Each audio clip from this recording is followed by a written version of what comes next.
여러분, 올 한 해 우리의 삶은 어디에 우리의 무게중심을 두고 살아가야 할까요? 아마 새해가 되어 우리 모두가 고민하는 게 바로 거기에 있지 않습니까? 올 한 해 나는 어떤 삶으로 하나님께 영광을 돌릴까? 저는 다른 어떤 말씀보다 올 한 해 우리 교회가 품어야 할 새해 표를 통하여 생각해 보기를 원합니다. 2026년 우리 리사운드 교회의 표는 우리 같이 한번 읽어볼까요? 나는 여호와의 보시기에 존귀한 자라. 나의 하나님이 나의 힘이 되셨도다. 사실 제가 리사운드 교회로 올 때에 우리 청년의 아버님이 은퇴하신 목사님이세요. 마지막으로 신방했던 분이 바로 그 청년의 아버님, 목사님과 사모님이에요. 그랬더니 목사님이 되게 아프셨거든요. 폐암으로 이제 굉장히 힘드셨는데 작은 액자 하나를 준비하셨어요. 그 액자에는 바로 이 말씀이 새겨져 있었습니다. 왜 8년이 지난 이때 제가 우리 교회 표를 놓고 기도할 때에 이 말씀이 생각이 날까? 하나님이 이 표의 말씀을 통하여 올 한 해 저와 여러분의 삶 가운데 분명 어떤 역사를 이루실 것이 아닌가 싶은 기대하는 마음으로 이렇게 표를 잡았습니다. 이사야서 49장 5절은 과연 어떤 맥락에서 우리에게 주어졌는지 한번 살펴보며 말씀을 좀 나누고자 합니다. 여러분, 구약의 이사야서 읽기가 쉬울까요? 어려울까요? 읽기가 쉽지가 않죠. 시편 외에 성경에서 가장 긴 책이 이사야서입니다. 이사야서는 한 자리에 앉아서 읽기가 좀 벅차요. 왜냐하면 이사야서는 총 66장으로 되어 있거든요. 근데 이사야서의 66장은 마치 무엇과 똑같아요? 성경 전체가 몇 권입니까? 3, 9, 27. 주일학교 선생님들이 그런 데는 머리가 잘 돌아가. 구약은 39권, 3, 9, 27, 신약은 27권, 합해서 도합 66권이다. 근데 이사야서는요, 66장이 그 장만 66장인 게 아니라 그 구조와 내용의 측면에서도 마치 신구약을 합쳐놓은 것과 똑같습니다. 그래서 이사야서 1장부터 39장까지의 주제, 내용, 분위기와 이사야서 40장부터 66장까지의 주제, 내용, 분위기는 비슷하다, 다르다? 전혀 다르다. 제가 왜 이런 얘기를 드리냐면 마치 이사야서의 1장부터 39장은 구약의 내용과 비슷합니다. 여러분, 구약의 마지막 책 말라기는 어떤 단어로 마칠까요? 저주라는 단어로 끝납니다. 그런데 신약의 첫 책인 마태복음과 마가복음은 저주로 시작되지 않아요. 그 400년의 암흑기를 마치고 하나님은 복된 소식으로 신약을 시작하세요. 누구의 탄생 소식으로? 예수 그리스도의 탄생, 복음의 소식으로 신약을 엽니다.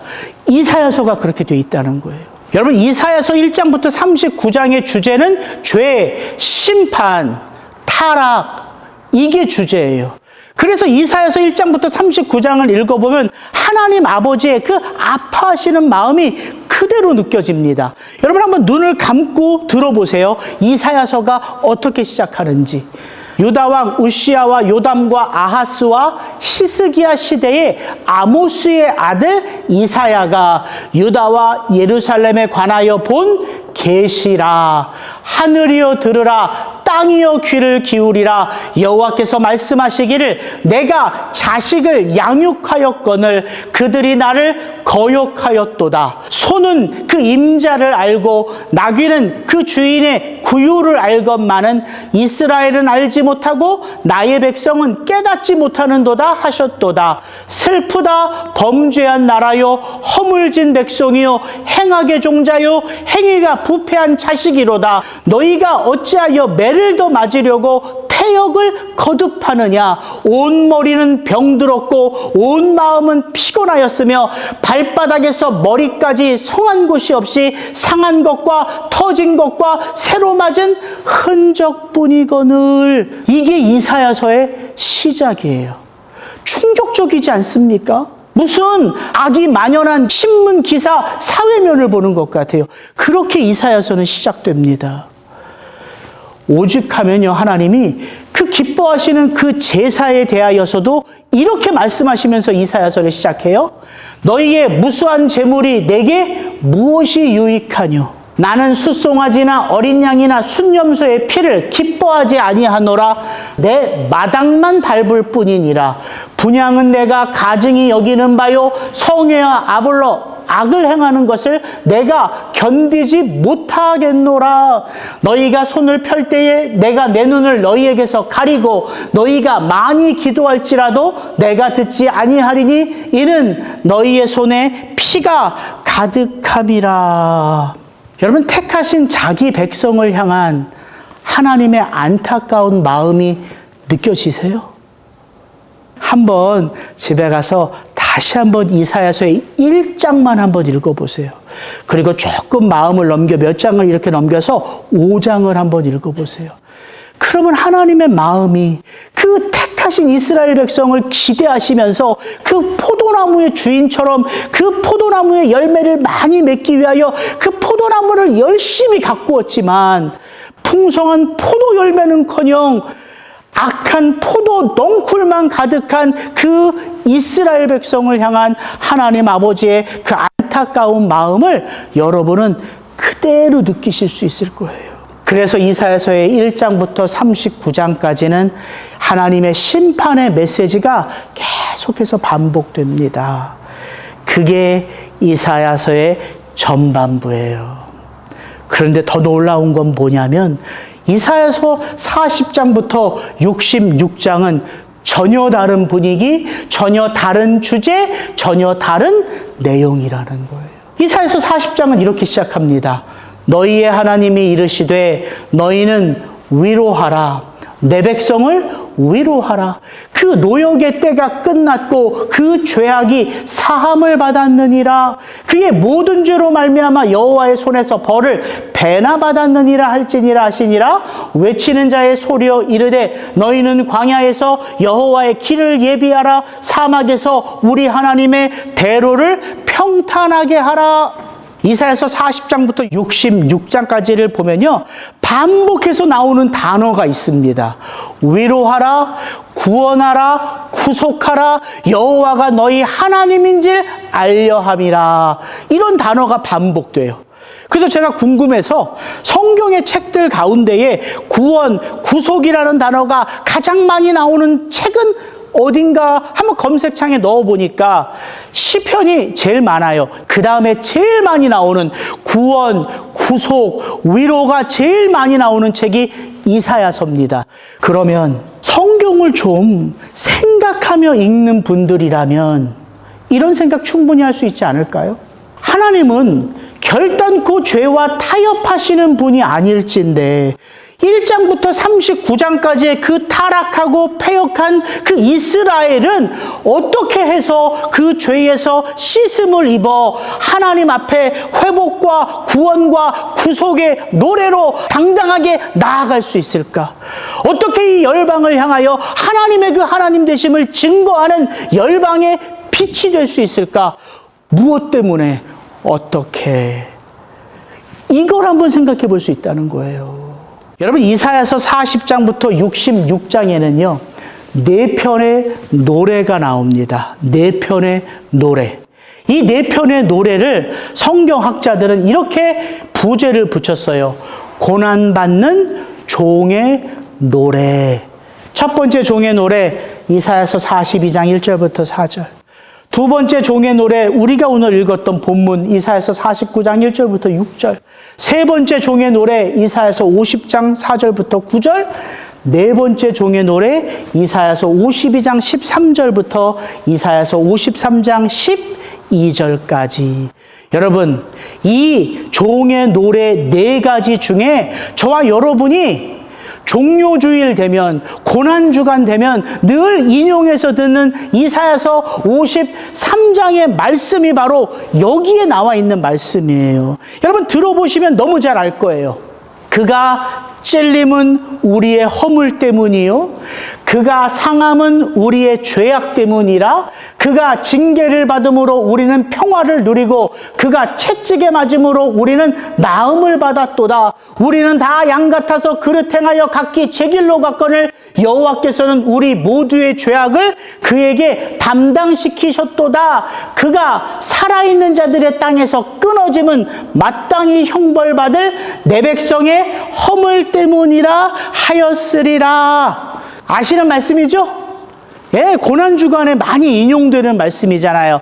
바로 이게 고난받는 종의 노래 가운데 마지막 네 번째 노래의 한 대목이라는 거예요.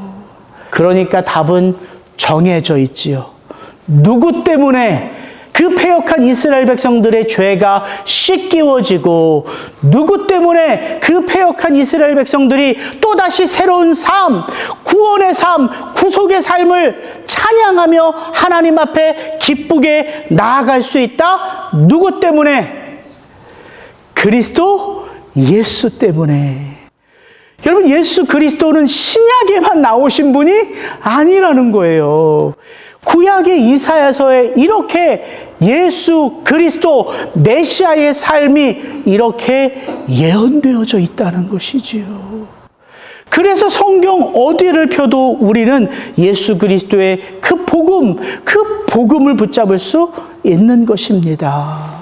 그래서 저는 오늘 우리가 읽었던 이사야서 49장 1절부터 8절 두 번째 종의 노래를 좀 구체적으로 살펴보며 올 한 해 나는 여호와의 보시기에 존귀한 자라 나의 하나님이 나의 힘이 되셨도다. 과연 이 표를 통하여 우리의 삶 가운데 어떤 삶을 성령 하나님은 도전하시는가 함께 좀 간략하게 좀 살펴보기를 원합니다. 우리 1절부터 3절 같이 한번 읽습니다. 섬들아 내게 들으라. 먼 곳 백성들아 귀를 기울이라. 여호와께서 태에서부터 나를 부르셨고 내 어머니의 복중에서부터 내 이름을 기억하셨으며 내 입을 날카로운 칼같이 만드시고 나를 그의 손 그늘에 숨기시며 나를 갈고 닦은 화살로 만드사 그의 화살통에 감추시고 내게 이르시되 너는 나의 종이요 내 영광을 내 속에 나타낼 이스라엘이라 하였느니라. 저와 여러분의 올해 삶 속에 펼쳐졌으면 하는 삶, 그것은 다름 아닌 하나님의 사명을 품은 종 예수 그리스도의 삶입니다. 여러분, 너무나 당연하지 않아요? 예수 그리스도의 삶이 구원받은 저와 여러분의 삶 가운데 당연히 펼쳐져야지요. 그게 복음의 핵심 아닙니까? 그러나 이 시대의 모습은 어떻습니까? 모두가 주인공이 되고자 하지 않습니까? 주목을 받고자, 섬기는 자가 아니라 섬김을 받고자, 낮은 자리가 아니라 가장 그 높은 자리, 으뜸의 자리에 서고자 애를 쓰는 이 시대 속에서 우리가 살아가고 있다는 거예요. 그런 이 시대의 모습 속에서 우리는 그리스도인으로서 마땅히 그리스도의 삶의 모습을 따라 올 한 해 한 걸음 한 걸음 걸어가자는 것입니다. 그래서 중요한 키가 바로 이거예요. Not I, but Christ. 여러분, 이게 구원받은 자의 삶의 목적입니다. 여러분, 성경은 구원받은 자의 삶의 모습을 명확하게 밝혀줍니다. 갈라디아서 2장 20절. 내가 그리스도와 함께 십자가에 못 박혔나니 그런즉 이제는 내가 사는 것이 아니요 오직 내 안에 그리스도께서 사시는 것이라. 이제 내가 육체 가운데 사는 것은 나를 사랑하사 나를 위하여 자기 자신을 버리신 하나님의 아들을 믿는 믿음 안에서 사는 것이라. 성경은 명확하게 말합니다. 네가 그리스도 예수 안에서 거듭났다면, 구원을 받았다면 이제 너는 네가 사는 것이 아니라 누가 사는 것이다? 우리 안에 그리스도 예수가 사는 것이다. 그런데 우리는 버젓이 나로 살잖아요. 그래서 올 한 해 돌아보자고요. 어떤 삶이 나로 사는 삶이 아니라 그리스도 예수로 사는 삶인지를 한번 깊이 생각해 보자는 것이지요. 여러분, 믿음의 참 모습은 나의 자아 실현이 목적이 아닙니다. 성도의 삶의 목표는 나의 자아 실현이 아니에요. 내 꿈과 비전을 이루는 게 아닙니다. 아니, 우리 안에 사시는 분은 예수 그리스도인데 내가 어디 있어요? 하나님의 그 뜻을 이루는 게 성도의 마땅한 삶이지요. 그래서 성도의 삶 속에는 열심히 섬기는 한 분 한 분의 삶 속에서 우리는 예수 그리스도의 향기를 맡을 수 있는 것입니다. 올 한 해 우리 교회를 섬기시는 여러분 모두에게서 예수 그리스도의 아름다운 향기가 나기를 주의 이름으로 축복합니다. 오늘 1절은 이렇게 말하지요. 섬들아 내게 들으라, 먼 곳 백성들아 귀를 기울이라. 그 고난받는 종은요, 온 세상을 향하여 선포합니다. 모두가 다 내 말을 들으라. 무슨 얘기를 하는지 잘 들어보십시오. 여호와께서 태에서부터 나를 부르셨고 내 어머니의 복중에서부터 내 이름을 기억하셨도다. 여러분, 하나님의 사명은요, 갑자기 주어지는 게 아니라 언제부터 우리 한 사람 한 사람을 향한 하나님의 사명이 정해졌다? 언제부터? 하나님의 마음에 우리 한 사람 한 사람이 계획되어지는 그때로부터 우리의 사명이 정해졌다는 거예요. 이 말은 무슨 말이에요? 영원 전부터 우리의 삶이 어떤 삶으로 펼쳐질지를 누가 먼저 정하셨다? 하나님이 정하셨다. 여러분, 인생은요, 그 하나님의 마음을 이제 이 땅을 살아가면서 하나하나 체험해 가는 거예요. 그런데 우리가 거듭났음에도 불구하고, 구원을 받았음에도 불구하고, 우리는 어떤 마음이 자주자주 들어요. 아니, 삶이 뭐 이렇게 시시해? 아니, 구원이 뭐 이렇게 심심해? 이런 게 구원이라면 천국 안 가고 싶어. 이런 분들도 있다니까요. 그러면서 구원받았다고 또 떳떳하게 얘기해. 여러분, 문제는 어디 있냐면 구원받았다고 생각하지만 삶의 주인은 여전히 누구예요? 나예요, 나. 그러니까 내가 이루고 싶은 목표를 자꾸 이루지 못하니까 삶이 시시하고 재미가 없는 거예요. 그 깊은 뿌리로 들어가면 그런 분들은 삶의 방향을 잃어버린 것입니다. 삶의 사명을 놓쳐버린 거예요. 여러분, 구원이 얼마나 크냐면요, 나라는 인생은요 작디 작아요. 여러분, 우리의 인생이요 작디 작습니다. 우리의 삶의 지경이요, 그 기껏해야 시애틀, 기껏해야 워싱턴 아닙니까? 작디 작아요. 그러나 하나님은 어떠세요? 하나님은 온 세상을 품어요. 온 세상을 담습니다. 구원이란 온 세상을 품으신 그 하나님을 내 속에 모시는 거예요. 그래서 우리는 시애틀에 있고 워싱턴에 머물러 있지만 우리의 삶의 지경은 사실은 온 세상을 품을 수 있게 되는 거죠. 그게 놀라운 것입니다. 그런데 그 마음이요, 사명을 잃어버리면 시시해져 보이는 거예요.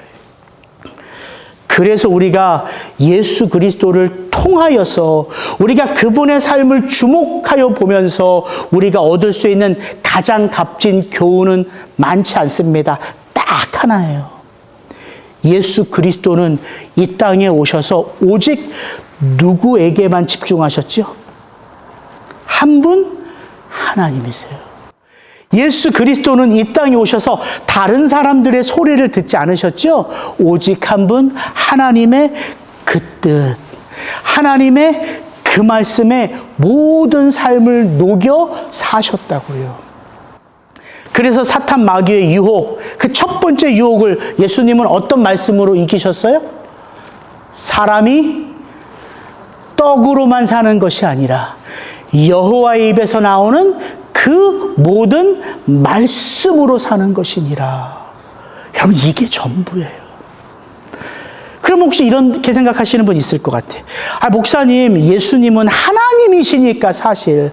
그러니까 그 하나님께 모든 것을 다 맡기며 오직 그 하나님의 말씀만 들으며 그 인생을 펼쳐갈 수 있죠. 그러나 우리는 다르지 않습니까? 아니 뭐가 달라요? 하나님이신 그의 아들 예수 그리스도도 오직 한 분 하나님으로만 사셨는데, 여러분 우리가 하나님의 말씀만 듣고 살면 세상 성공할 수 없을 것 같다는 두려움에 빠져 있기 때문이에요. 세상은 끊임없이 우리를 어떻게 부추겨요? 세상은 끊임없이 이 세상의 주인은 누구다? 너다, 너. 네가 온 세상의 주인이야. 여러분, 이게 세상의 소리예요. 그러나 성경의 소리는 전혀 다르죠. 성경의 소리는 오직 하나입니다. 온 세상의 주인은 누구다? 하나님 한 분이시다. 그래서 종의 노래예요. 여러분 올 한 해 우리가 예수 그리스도의 종으로 삽시다. 그러니까는 좀 불편하시죠, 마음이. 아이 목사님 주인으로 살아도 시원찮을 판에 종으로 살라니요. 여러분 잘 한번 생각해 보십시오.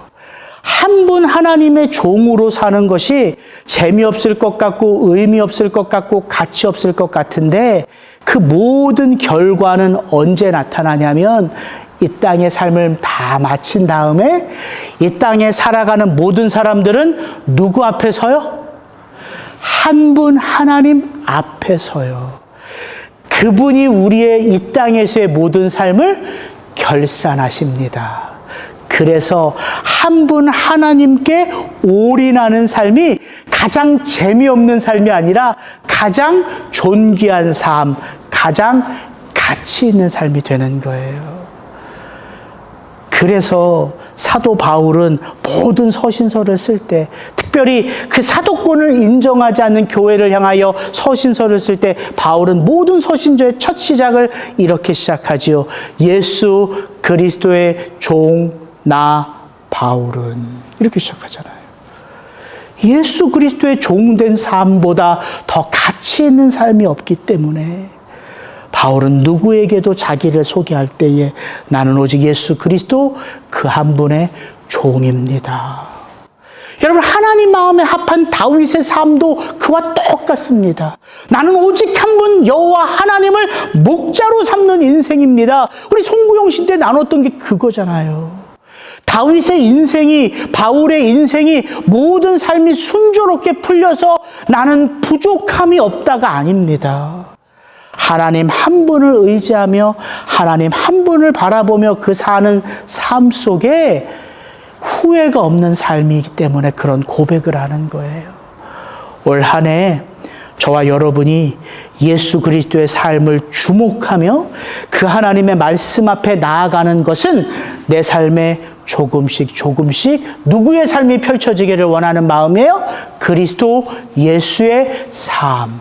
바로 그분들에게 고난의 삶 속에 이런 메시지가 들려올 거예요. 너는 나의 종이요 내 영광을 내 속에 나타낼 참 이스라엘이라. 그런 메시지가 여러분 안에 들려지시기를 주의 이름으로 축복합니다. 4절 5절 말씀 같이 한번 읽습니다. 그러나 나는 말하기를 내가 헛되이 수고하였으며 무익히 공연히 내 힘을 다하였다 하였도다. 정령이 나의 신원이 여호와께 있고 나의 보응이 나의 하나님께 있느니라. 나는 여호와의 보시기에 존귀한 자라. 나의 하나님이 나의 힘이 되셨도다.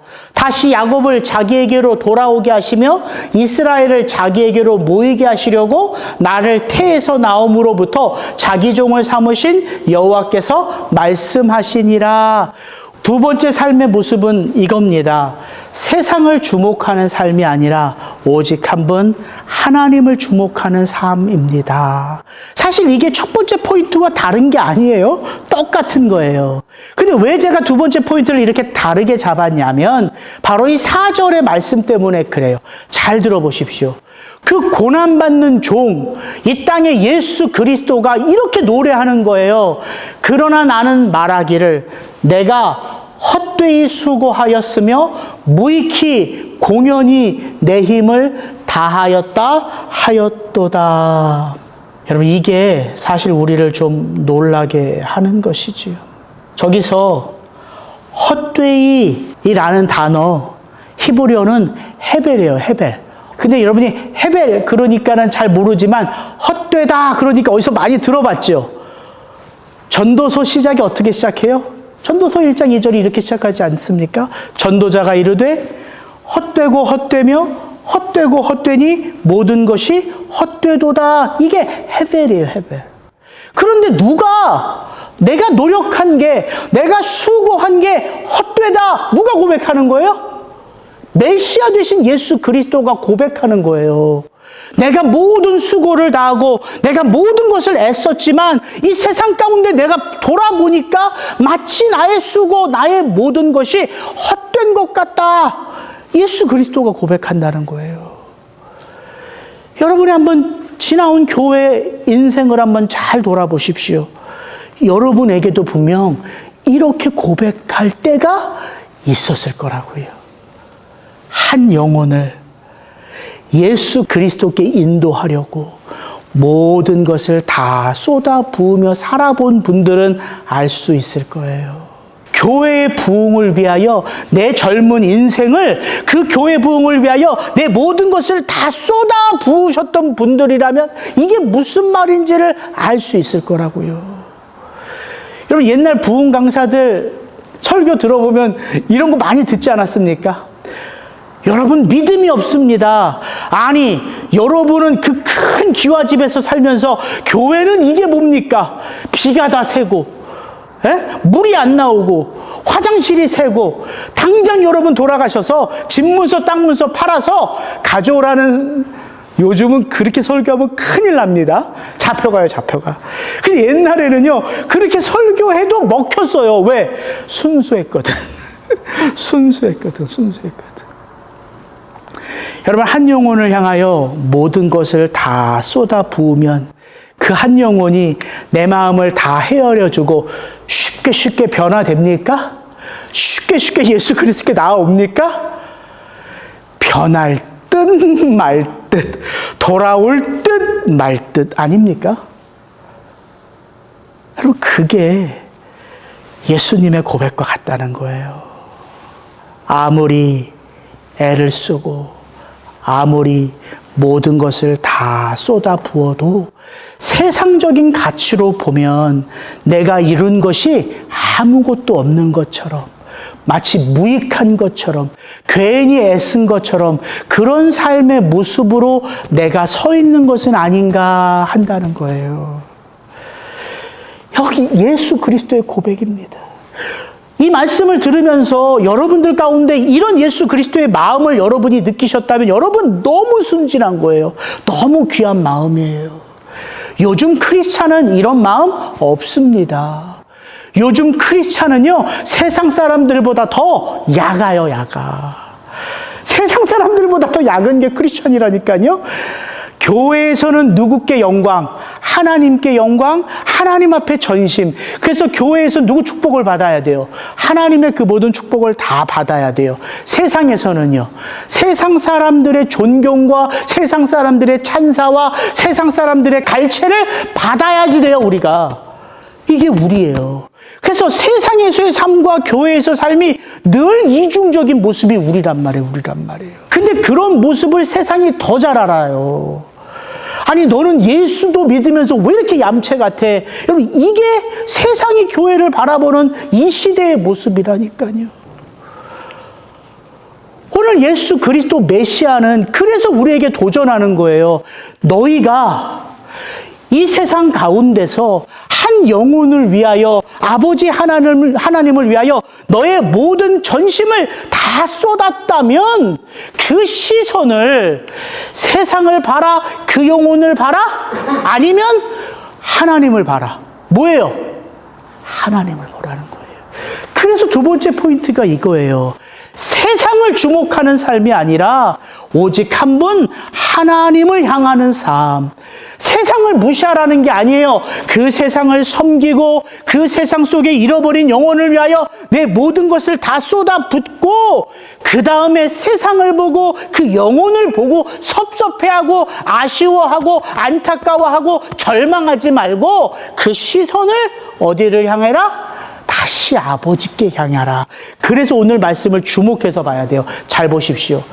그러나 나는 말하기를 내가 헛되이 수고하였으며 무익히 공연히 내 힘을 다하였다 하였도다.